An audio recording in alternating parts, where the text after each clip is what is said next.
Good evening, everybody. Elections have consequences, as former President Barack Obama once reminded us. And his vice president is now leading this nation. And in less than a week in office, President Biden is only further dividing the nation, even as he calls for unity, endorsing the radical Dems' continued persecution of his predecessor, Donald Trump, who is now a private citizen after all. And President Biden approving the sham impeachment process launched by Speaker Pelosi and Senator Schumer with the complicity of Republican Senators McConnell, Romney, and Marshall, and other rhinos. And today, all of the senators of both parties were sworn in as jurors for the impeachment trial of that private citizen, that former president, President Donald Trump, who is obviously, even to the vile and vicious radical Dems, obviously no longer in office. The radical Dems don't care, and seemingly the rhinos don't either. They both want to further persecute the man they've sought to destroy since he won the Republican presidential nomination in 2016. No matter the cost to the nation, the division they exacerbate and enlarge. The Democrats and the deep state and the left-wing national media, along with their masters on Wall Street, K Street, and Silicon Valley, have not been held to account for a single venal act. And there have been hundreds of such acts committed as they spawned phony FBI investigations, created false dossier, put together a special counsel, and now 2 impeachments, defrauding and duping willing courts and agencies, and all with the averted eyes of a corrupt federal judiciary. Radical Democrats so emboldened that they now, in front of all America, knowingly violate the U.S. Constitution as they slither across the floor of the U.S. Senate, intent on destroying one man and devastating 74 million Americans who supported his agenda and voted for Donald Trump. The Constitution they violate, without conscience, is clear and unequivocal on the point. Quote, "The President, Vice President, and all civil officers of the United States shall be removed from office on impeachment." Removed from office. And also straightforward and plain, when the President of the United States is tried, the Chief Justice shall preside. The President, the Chief Justice. The President isn't in office and the Chief Justice isn't presiding. What a sham. Senator Rand Paul took to the Senate, making the point this is nothing more than the radical Dems' endless effort to overthrow Trump and his agenda. This impeachment is nothing more than a partisan exercise designed to further divide the country. Democrats claim to want to unify the country, but impeaching a former president, a private citizen, is the antithesis of unity. Unity is the opposite of this travesty we are about to witness. If we are about to try to impeach a president, where is the Chief Justice? If the accused is no longer president, where is the constitutional power to impeach him? Private citizens don't get impeached. Impeachment is for removal from office, and the accused here has already left office. Hyper-partisan Democrats are about to drag our great country down into the gutter of rancor and vitriol, the likes of which has never been seen in our nation's history. Democrats are wasting the nation's time on a partisan vendetta against a man no longer in office. It's almost as if they have no ability to exist except in opposition to Donald Trump. Without him as their boogeyman, they might have to legislate and to actually convince Americans that their policy prescriptions are the right ones. No such need to this point. Senator Schumer and McConnell will shred this Constitution for their vindictiveness and for their own petty purposes. And now claim radical Dem Senator Patrick Leahy will be allowed to preside over their trial, which is also in clear violation of the Constitution and mere decency. They also see, of course, no real need for witnesses. I don't think there's a need for a whole lot of witnesses. We were all the witnesses. You know, it's different than the previous trial. And we will not let the Republicans be dilatory just to delay it for its own sake so we don't do COVID or don't do anything, but it'll be fair. It'll be fair. And the Republicans have no response to this. There is no action they take that seems intended to thwart this outrage. We'll be talking tonight about the left's efforts to attack former President Trump with Just the News editor John Solomon with new revelations on Obamagate. We're joined as well by former CIA veteran Fred Fleitz on former CIA Director John Brennan's call for the intelligence agencies to go after the Dems' political opponents. And by the way, that's exactly what they're doing. And former Office of Management and Budget Director Russ Vought, who is launching 2 new think tanks defending Trump's America First agenda. We'll also be joined by The Hill's Joe Concha on the left, targeting former Trump aides. Well, our lead story, Trump supporters aren't the only ones who are realizing quickly that elections have consequences. Democratic supporters in Pennsylvania, New Mexico, and elsewhere are having early onset buyer's remorse. President Biden is planning to extend his ban on new leases on fracking from the original 2 months now to an entire year.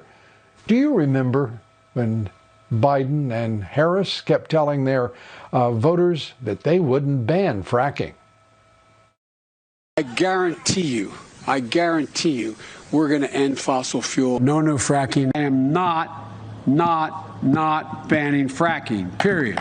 I make it clear, I do not propose banning fracking. There's no question I'm in favor of banning fracking. Joe Biden will not ban fracking. That is a fact. Do you feel better now? For more now on how President Biden is killing thousands, tens of thousands of jobs, we turn to Fox News correspondent Mark Meredith. Mark. Lou, good evening. The Biden Interior Department has placed a 2-month pause on issuing new oil and gas permits on federal lands. And as you mentioned, there are strong indications, that more restrictions are coming potentially this week. The decision has rattled petroleum producers, especially in New Mexico, where oil and gas drilling, as you know, is a huge industry. The new administration says addressing climate change a major priority for theirs for the 100 days. But oil and gas producers fear that this temporary pause may last a lot longer, as you mentioned, maybe even a year. Eventually, that could also mean the elimination of some 60,000 jobs in New Mexico alone. You also obviously have huge potential impact for the state from a budgetary perspective, and it has the potential to cost the state, to put at risk about $1 billion of revenue that the state receives each year from the oil and gas industry and oil and gas development on federal lands. The president has nominated New Mexico Congresswoman Deb Haaland to be Interior Secretary. Her nomination not yet confirmed by the Senate, but you can bet that this issue is going to be coming up during those upcoming confirmation hearings. The state's congressional delegation has also been mostly silent about the impact of these new regulations, except for Congresswoman Yvette Harrell. She's been calling on New Mexico lawmakers to push back against any more regulations, especially those that will limit jobs in her state. We don't want to be reliant on foreign oil, such as oil coming from Russia, where they don't have environmental protections in place. We want to ensure that we're giving our families and our producers, our states, the ability to produce oil, produce jobs, produce revenues, and continue to grow the industry. Now, we have been trying to reach out to New Mexico's governor multiple times since yesterday, trying to get an idea of how they may respond. But you can imagine, Lou, a lot of these people will be getting an earful from their constituents as more regulations are implemented. And we're still waiting to see what the full impact will be on the industry nationwide. Lou? Mark, thank you very much. Mark Meredith reporting from Washington. We have seldom seen a president create this much of a stir in his first days in office. Well, the radical left isn't done. Senator Chuck Schumer says President Biden should use his emergency powers on climate change, which means more regulations. Ed Lawrence has that story on what President Biden has planned. Ed? Yeah, Lou, President Joe Biden adding more and proposing more regulations in the name of climate change in the first 6 days of his presidency than any other in history. Now, it's banning the drilling and fracking, as you just talked about, on federal lands and federal waterways. That has both Republicans and Democrats upset. Listen to this. This is a president that wants to spend a lot of money. Taking revenue away from the federal government certainly is manifest in stopping drilling on federal lands. Those are federal resources. Those resources generate revenue that will otherwise have to be filled either by borrowing or other tax increases. Folks, the pipe fitters and others, to get that message out, because what you're talking about here really is jobs, jobs, jobs. And what has happened over the last 20 years, beyond the Trump administration, even as this energy and the shale revolution, shale renaissance has happened, has been of enormous benefit to the United States, enormous benefits to jobs and economic development.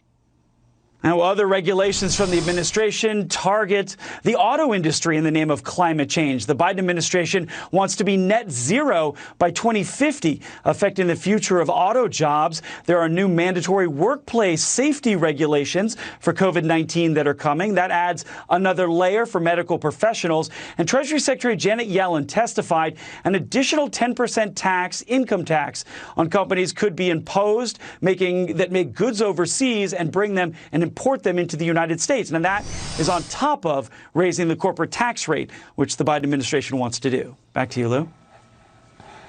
Well, not even a week, Ed, and already raising taxes, re-regulating, stopping fracking. This is an administration not afraid of overreach or backlash in extending its initiatives and policies. And thanks so much, Edward Lawrence, reporting. And this breaking news, speaking of Biden overreach, a Trump-appointed federal judge in Texas has blocked President Biden from enforcing his 100-day so-called moratorium on deporting illegal immigrants. And on Wall Street, stocks slipping a bit. The Dow down 23 points. The S&P lost 6, both from their record highs. The Nasdaq down 10. Volume on the big board picking up to 5.9 billion shares. A reminder to listen to my reports on the Salem Radio Network each day. Up next, Just the News. John Solomon is going through declassified Obamagate documents, new revelations on the greatest political scandal in our history. John Solomon with me here next. Breaking news now. Newly released declassified documents show several high-ranking members of the Justice Department and FBI tried to get Andrew McCabe to recuse himself from the Russia collusion case. According to notes taken by McCabe, then Deputy Attorney General Rod Rosenstein wanted Rosenstein to step aside for his connections with Democratic politicians, and of course McCabe never did. Also breaking tonight, the FBI knew Cartage Page had no connection to the Russia collusion false narrative days before securing a FISA warrant to spy on the 2016 Trump campaign. Just the News obtaining that newly declassified document in which Page denies connections to sanctioned Russian officials while talking with FBI informant, perhaps more than informant, Stefan Halper. Page also denied any on Page and the Trump campaign. Joining us tonight is the editor-in-chief of Just the News, John Solomon, best-selling author. And John, good to have you with us. This is quite something. You know, we've got proof now of so much vile and outright vicious crime on the part of U.S. government officials and their allies, including little informants and helpers like Stefan Halper. What in the world were they thinking that they could mire themselves in this false, we now know, Clinton narrative, embrace it, and then spread it across their corrupt enterprises that we think of as the FBI and the Department of Justice, or at least we did? Yeah, no, you nailed it, Lou. That's exactly what went on here. Thanks to President Trump, we have these declassified documents, and they really lay bare. This was the one document of all that the FBI did not want out. Why? Because on October 17th, 2016, 4 days before they got the FISA court to approve a warrant for surveillance on Carter Page, they had their informant, Stefan Halper, rub up against Carter and run an operation against him. And the goal was to get him to admit to the 4 things that Christopher Steele had in his dossier about Carter Page. And they wrote in the control document, if Carter Page knocks this down, we're going to move on, because that's the right thing for the FBI to do. If there's no evidence of criminality, you move on. Well, Carter Page, not knowing that he was talking to an informant, knocks down all 4 of the things. He did not meet with the 2 Russians that Christopher Steele said. They didn't have anything to do with the WikiLeaks dump. He did not have anything to do with the platform at the Republican National Convention. 3 key allegations that went into the FISA warrant that were part of the Christopher Steele dossier. They should have followed their plan. At that point, according to all the professional FBI people I talked to, they should have shut down. Instead, they proceeded with the FISA warrant, knowing that they were misleading the FISA judges. They were keeping exculpatory information from them. This is the clearest evidence of a knowing and willful violation of the law that we've had so far released to the American public. Hey, John, tell the audience how the FBI actually coached Stefan Halper to support all of the corrupt acts that they were engaged in against the campaign. It's such an important point, because remember what James Comey said to Chris Wallace back in December 2019, we didn't do spying. I'm sorry, when you read these control documents for Stefan Halper, he was spying. They instructed him how to wear a wire on his body, who to target. They gave him a false cover story. Pretend you're interested in going to work for the Trump campaign, and then use that to target people like Mike Flynn and George Papadopoulos and Carter Page and other senior members of the Trump inner circle. And here are the things we want to know from them. Here's how you get the information. That is spying 101. I asked several former spies and several former FBI executives who used to oversee the counterintelligence division. I said, is this spying, or was James Comey right? And they're like, oh, this is spying. This is what we call spying. James Comey, even last year, was still in denial of what his own bureau was doing to the Trump campaign. When you read these documents, and we're going to put them out over the next few days, the American people will know that Donald Trump told the truth. They were spying, and James Comey lied to us. You know, John, you and I talked over the past years, but certainly in the last few months before the election, both of us decrying the fact that these documents weren't being released. The administration had in its power the ability to release these documents, but did not. The question will persist. Why not?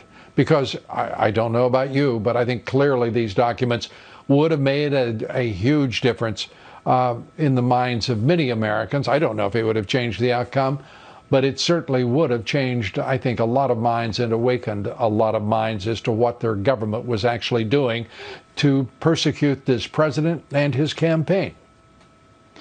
My reporting shows that President Trump relentlessly fought with his own bureaucracy to get this done, that Mark Meadows relentlessly, as chief of staff, fought to get this done.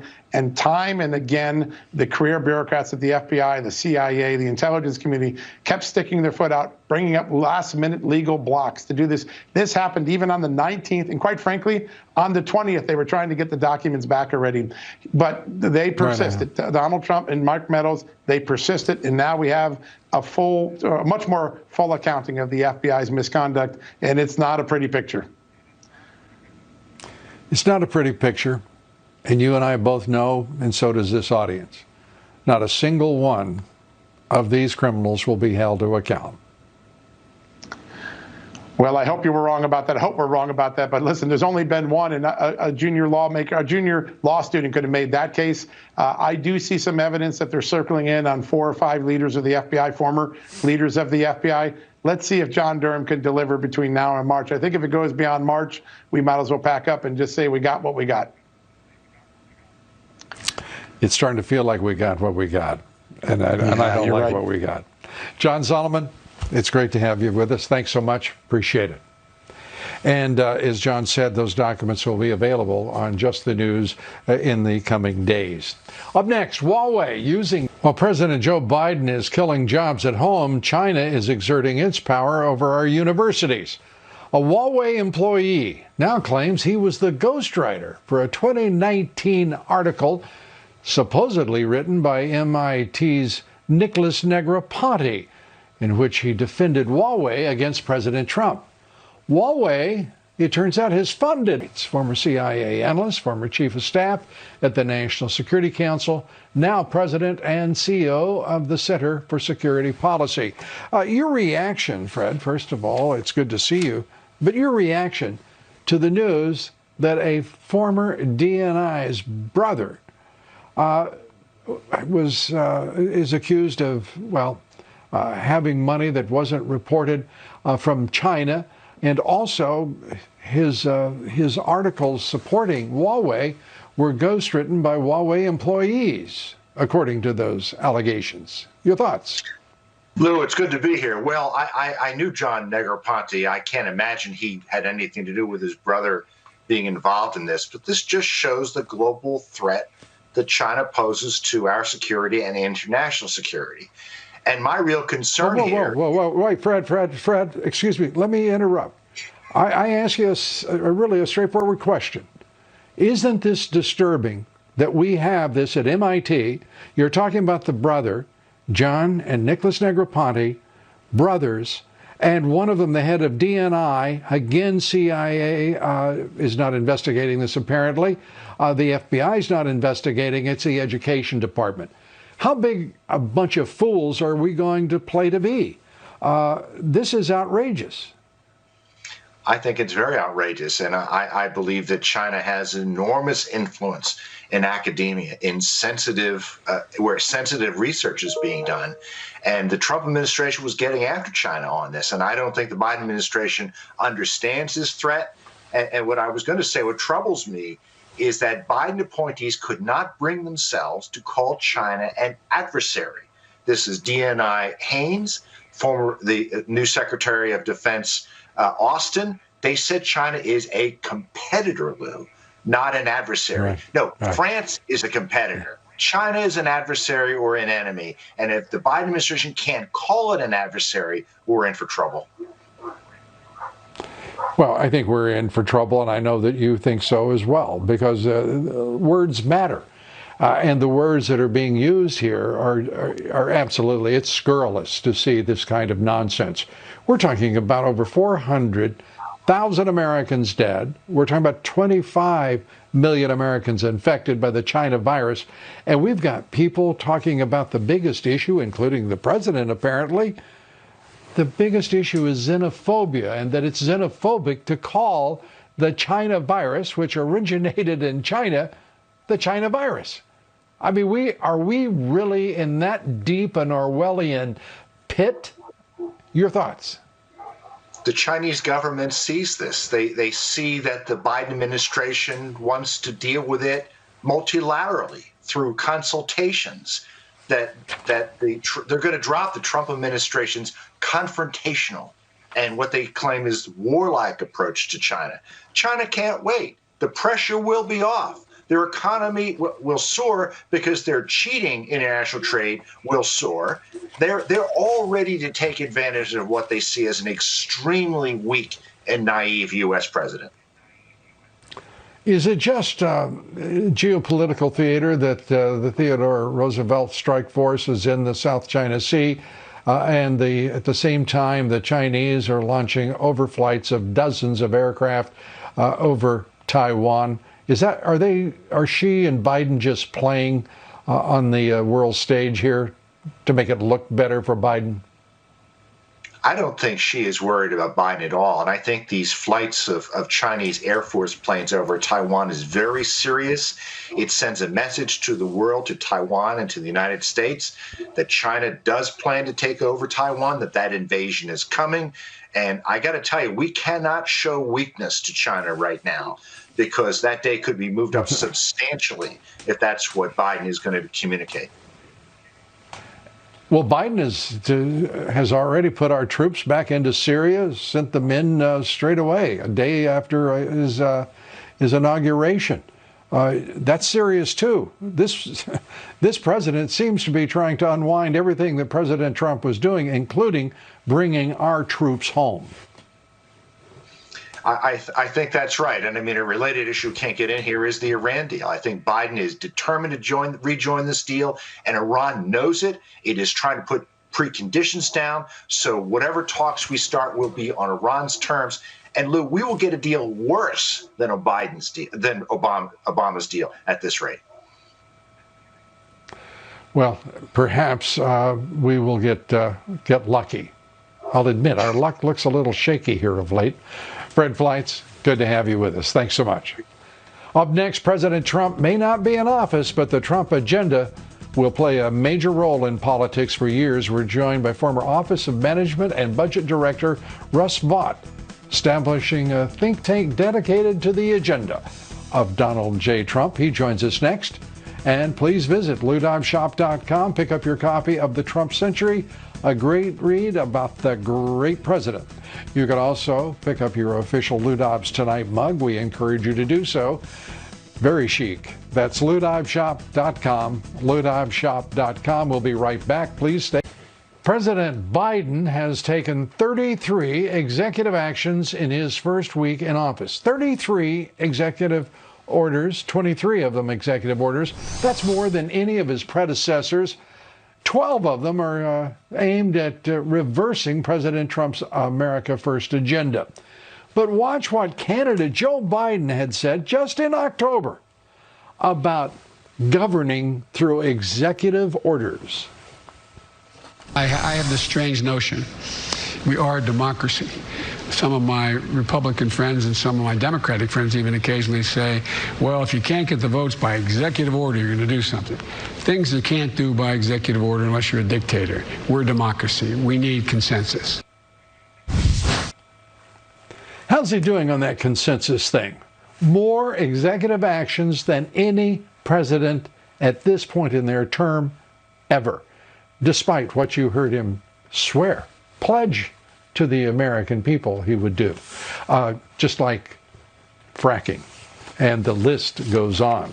Our next guest has launched a new think tank, an advocacy group to advance former President Trump's America First agenda and to combat voter fraud and big tech censorship.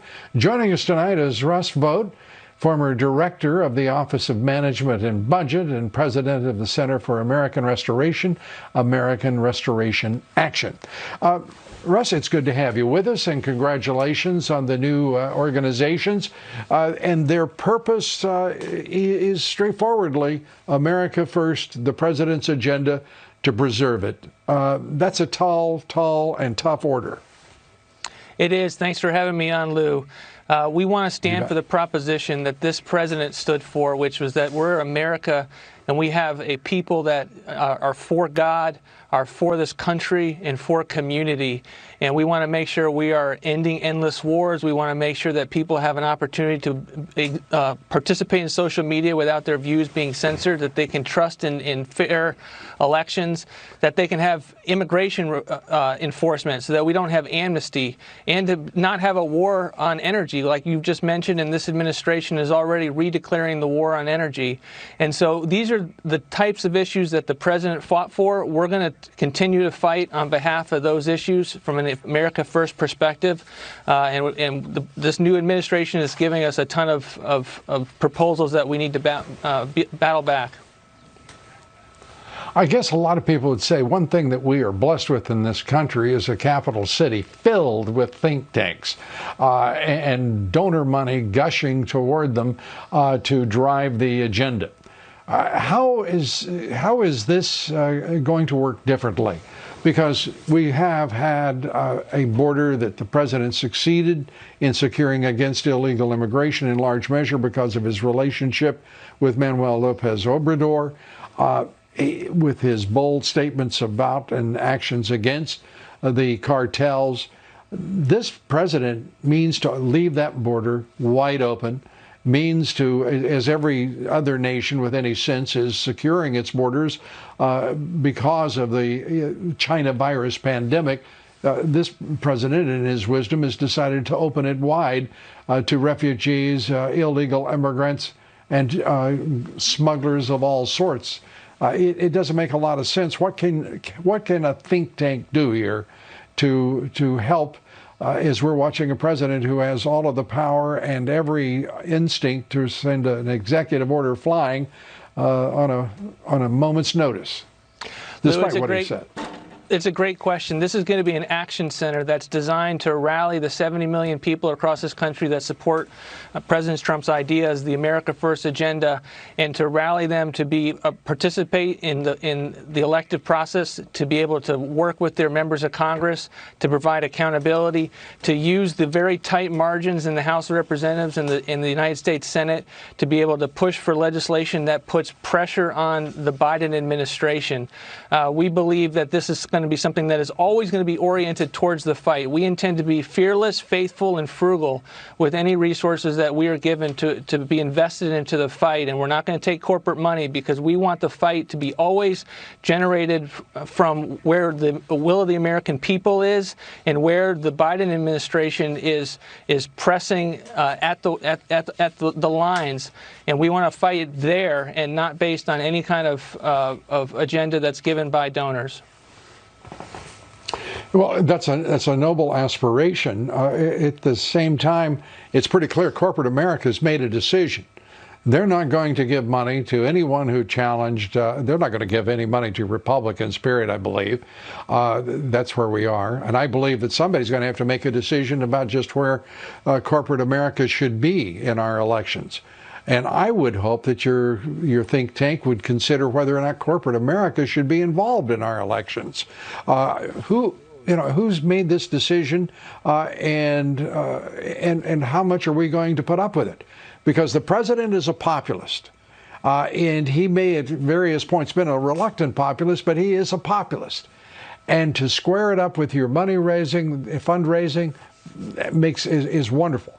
But the fact is, the corporate America, big tech, Wall Street, the chamber, the business roundtable, by the time you get through with the U.S. multinationals, they swamp, and the oligarchs, of course, of Wall Street and Silicon Valley, they swamp every interest in the country.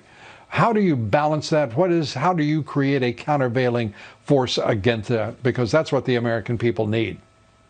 I think you raise a very important issue. For the long time, the conservative movement has stood for the free market system. And unfortunately, right now, we have big businesses that are aligned, for the most part, with the state. And to the extent that we have that system, we have to come up with new ideas to address that. And the way to do that is to not be indebted to those corporations, the way to have fresh ideas and creative thinking about ways to be able to ensure that we have freedom in this country.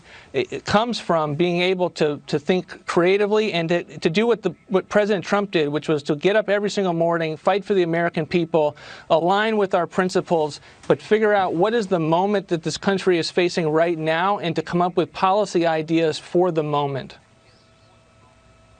Well, Russ, we wish you a lot of luck. The country needs exactly what you've articulated. We appreciate it. Russ Vought, thanks so much, and congratulations again. We look forward to talking to you soon.